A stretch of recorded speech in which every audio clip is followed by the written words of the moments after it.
Alors, les amis, bonjour ou bonsoir.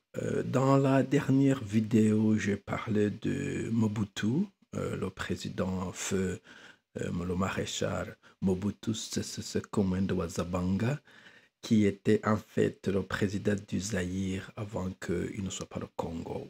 Il a appelé le nom au Zaïre. Et je ne vais pas retourner sur Mobutu, je crois que j'ai parlé de lui suffisamment.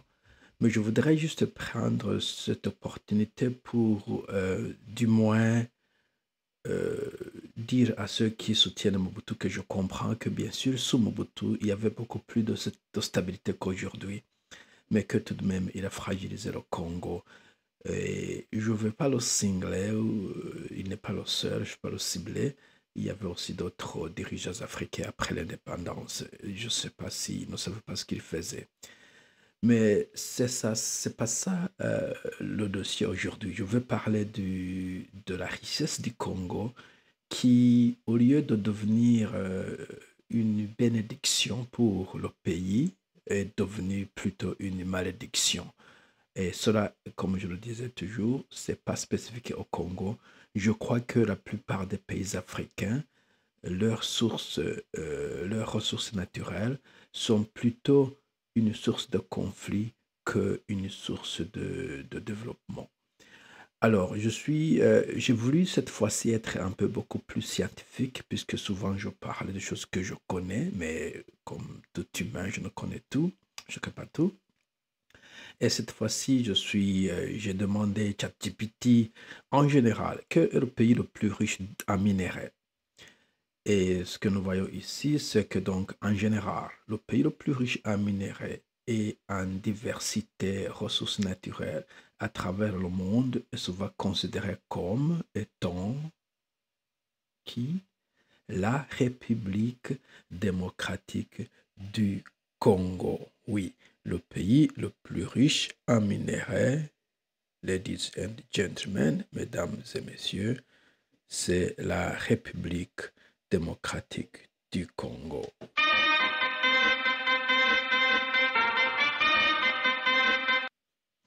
OK.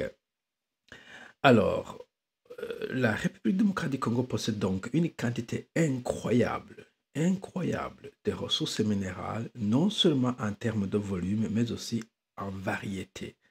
Et alors que, par exemple, les pays arabes ont beaucoup de pétrole en grande quantité, ils n'ont plus rien d'autre. Peut-être ils en ont, mais pas dans la même capacité. Le Congo, c'est varié et c'est à gogo. Ça, c'est le français congolais. Et donc, c'est une des plus grandes réserves des minéraux précieux et stratégiques au monde. Ce n'est pas juste un minerai comme le fer qui est peut-être un peu partout. Ce sont des minéraux précieux, donc, qui sont demandés et stratégiques. On va peut-être y revenir plus tard. Alors, donc, on nous dit, voici quelques-unes des ressources clés de la RDC. Je crois que le premier, c'est par volume, c'est pas, mais la RDC est le plus grand producteur mondial de cobalt, le plus grand producteur. Je crois que le second, c'est la Russie, je ne sais pas. Un composant essentiel des batteries lithium-ion, lithium-ion, je crois que ion c'est pour faire, utilisé dans les véhicules électriques et divers appareils électroniques. Alors, les batteries, si vous prenez votre téléphone, il y a quelque part une batterie. L'ordinateur que j'utilise, il y a une batterie là-dedans. Mais surtout, le monde évolue vers des véhicules électriques au lieu d'utiliser des véhicules à combustion. On veut maintenant progresser vers l'électrique, mais aussi avec la production du courant électrique. Le monde est en train de promouvoir les panneaux solaires, par exemple, ce qui utilise aussi une quantité énorme de batteries, ce qui est donc la stratégie du cobalt dans le Congo. Puis nous avons le cuivre, l'un des principaux produits de cuivre au monde, aussi très important pour l'électronique et l'électrique. Le cuivre appelé copper en anglais, c'est aussi dans n'importe quel fil, la majorité des fils que nous voyons, les câbles électriques pour la transmission, la haute tension, transmission, cuivre, aluminium, il y a quelque part de l'aluminium là-dedans, mais le cuivre, c'est beaucoup dans beaucoup de câbles que vous voyez. Et même dans beaucoup de pays où on n'a pas toujours la fibre optique, et même dans les pays où la fibre optique, nous avons encore beaucoup de cuivre utilisé, mais ça semble se réduire. Mais c'est utilisé dans beaucoup d'électronique. Et puis, nous avons le coltan, c'est parce que ça fait en réalité. Nous avons, mais toujours c'est dans les téléphones mobiles et autres appareils électroniques, toujours dans les sciences, technologies modernes. Le diamant, oh, where are my diamonds? Le diamant, plus riche en diamants tant industriel que gémologique. Ah bon? Alors, l'or, c'est toujours très intéressant pour la bijouterie et aussi pour l'investissement. Les gens ont de l'or dans leur maison juste pour peut-être investir ou contrarier l'inflation. L'uranium, que je crois aussi va être très intéressant parce que la plupart des gens croient que donc l'uranium qui est souvent utilisé non pas seulement pour des choses néfastes, mais pour la production de l'énergie nucléaire, que donc l'énergie nucléaire pourrait être une solution fossile, mais l'uranium, c'est aussi utilisé, je dirais, pour la production des armements, bien que politiquement les gens croient que c'est pas, du moins, viable, mais ça c'est un autre dossier. Le manganèse, etc., etc. Donc, voilà. Donc, le Congo a des ressources très importantes, très intéressantes pour la production de la plupart des technologies modernes. Alors, on se demande la question, pourquoi est-ce que, alors que le Congo est connu être le pays le plus riche, on a toujours des problèmes, c'est pas développé. Et encore, ça c'est peut-être une autre question que je vais poser dans une autre vidéo. Aujourd'hui, je voudrais dire donc que la plupart des gens croient que la raison pour laquelle il y a des problèmes au Congo, c'est parce que le Congo a des minerais convoités, que tout le monde veut y entrer. Par exemple, je crois avoir vu un documentaire où on parlait de la mort de Lumumba, ou les événements aux alentours de l'indépendance du Congo. Et je crois avoir entendu un représentant des États-Unis, peut-être un ambassadeur, je ne sais pas, ex-ambassadeur, qui disait que donc Lumumba allait former des liens ou commencer à former des relations très proches avec l'Union soviétique. Vous vous souvenez, c'était dans les années 60. Et dans les années 60, c'était donc, je dirais, l'apogée ou peut-être à la hauteur de la guerre froide. Il y avait cette sorte d'ennemité ou d'animosité ou de concurrence voulée entre le bloc est soviétique ou communiste, se voulait, et l'Ouest qui se voulait capitaliste et démocratique. Alors, il disait que nous n'avons pas voulu que cette matière première, c'était probablement le cobalt dont il parlait, soit dans les mains des Russes ou des Soviets, puisque ils allaient nous dévancer s'ils allaient avoir leurs mains sur ces minéraux.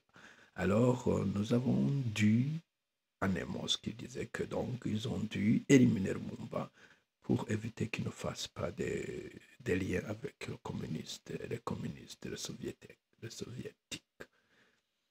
Voilà. Et ça, c'était le début du malheur du Congo, puisque après le Congo est venu un certain Kasavubu, n'a pas duré. Et puis Mobutu est devenu le président du Zaïre. Il a nommé le pays le Zaïre. Mais je crois que parce que le pays était trop riche, Mobutu est devenu un peu corrompu. Et donc, il est devenu l'enfant privilégié des États-Unis, de l'Ouest en général et de l'Europe, parce qu'il leur fournissait ces matières premières comme ils en voulaient. et il donnait à Mobutu tout ce qu'il voulait, maison, femmes, n'importe quoi. Et aussi, à sa chute, on a vu une multiplication de small groups, de petits groupes dans le particulièrement dans l'Est du Congo. Et alors que politiquement, on croit que la guerre à l'Est du Congo est due à une ethnie ou à une tribu à l'Est du Congo appelée les Banyamulenge, soutenue par le Rwanda pour des raisons plutôt politiques. Je crois qu'il y a un aspect économique à cette guerre du Congo. J'ai aussi entendu dire qu'un certain temps, le Rwanda, qui n'a pas de cobalt, ou je ne sais pas quel minerai on disait, a été le premier exportateur d'un minerai qui est produit au Congo, ce qui est très intéressant. Alors, ce qui veut dire que donc le conflit au Congo, souvent, on dit que donc les gens sont là pour les minerais, ce n'est pas nécessairement pour des raisons d'idéologie ou de politique. Et que donc la majorité des rébellions là-bas, ils se sont octroyés, ou ce n'est pas nécessairement des rébellions comme telles, mais des groupes armés, ils se sont octroyés une petite région, un petit territoire où ils exploitent les minerais et s'enrichissent comme cela. Et pour, bien sûr, avoir plus de territoire ou garder son territoire ou en conquérir plus, on a toujours des conflits localisés. Je ne veux pas enlever l'aspect politique du conflit de l'Est du Congo, mais j'ai toujours à croire, j'ai raison, j'ai toujours entendu dire que la majorité des problèmes que le Congo connaît, c'est que donc ils ont trop de minerais et que par exemple l'Ouest, l'Occident ne peut pas se taire. L'Occident ne peut pas dire le Congo peut aller au, je sais pas, l'enfer. Si c'était peut-être un pays aussi pauvre que, je sais pas, le Malawi ou je ne sais pas, il n'y aurait pas trop de bagarres. Ils auraient laissé les Congolais à eux-mêmes. Mais pour l'instant, l'Occident a besoin de ces minéraux et l'Occident doit faire en sorte que ces minéraux soient acheminés dans une manière qui leur sont favorables. Alors, pour conclure, donc, ce qui devrait être une bénédiction pour le Congo, avoir des minéraux convoités pour cela, devrait mettre le Congo sur la carte du monde comme une puissance, une grande puissance, si vous voulez. Quand vous voyez par exemple les pays arabes, quand bien même elles ne sont pas des puissances comme telles, elles ne sont pas, du moins, à la merci des Européens. Leur pétrole est suffisant pour mener une très meilleure vie pour leur population, par exemple. Je crois qu'ils ont même un système social très intéressant. Nous envoyons nos enfants, les Africains, peut-être quelques Asiatiques, envoient nos femmes, nos enfants pour travailler dans leur maison, pour dire qu'ils sont tellement riches qu'ils ne veulent même pas cuire leur nourriture. Mais le Congo, c'est un peu pathétique, si vous voyez ce qui se passe là-bas. Et quand bien même vous omettez la guerre, oubliez ce qui se passe à l'est du Congo, le Congo n'est pas un pays riche, économiquement par là, ou infrastructure, n'importe quoi. Mais en réalité, il devrait être un pays très riche.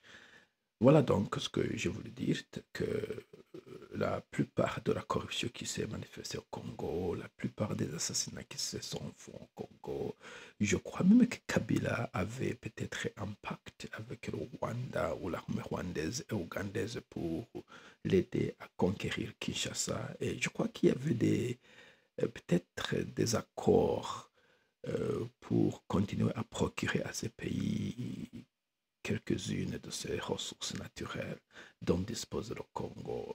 C'est pas, comme je disais, ce n'est pas géopolitique, mais je crois que en dessous des apparences ou des discours, je crois qu'il y a quelque chose que nous ne connaissons pas, toujours lié aux ressources minérales du Congo. Voilà, frères congolais, si vous avez quelques commentaires, je vous remercie. Au revoir.